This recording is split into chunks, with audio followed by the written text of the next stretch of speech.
মাঠের লড়াই শেষে বিশ্বকাপের সোনালী ট্রফি নিয়ে উদযাপন শেষ হয়েছে 15 দিন আগেই। তবে বিশ্বকাপ নিয়ে বিতর্ক যেন শেষই হচ্ছে না। এবারের বিশ্বকাপ হয়েছে 3 দেশে।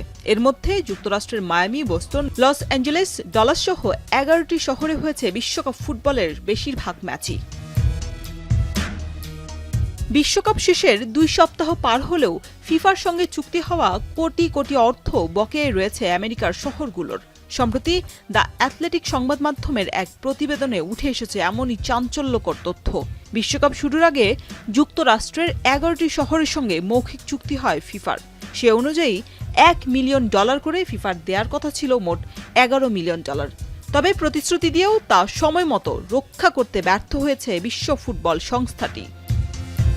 আমি ভরসা রাখি হিরন স্মার্ট ওয়াটার পিউরিফায়ারে।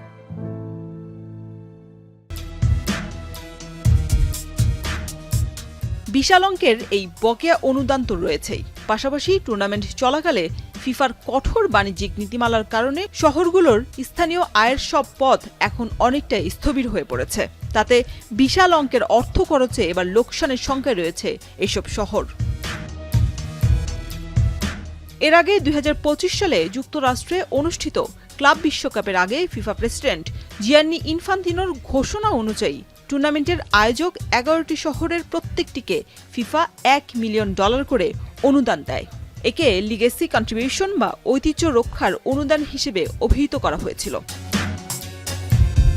এবারও বিশ্বকাপ শুরুর আগে আয়োজক শহরগুলো অনুদানের বিষয়টি নিশ্চিত হয়েই কাজ শুরু করে। তবে এখন পর্যন্ত ফিফার সঙ্গে যোগাযোগ করেও কোনো সমাধান করতে পারছে না শহরগুলো।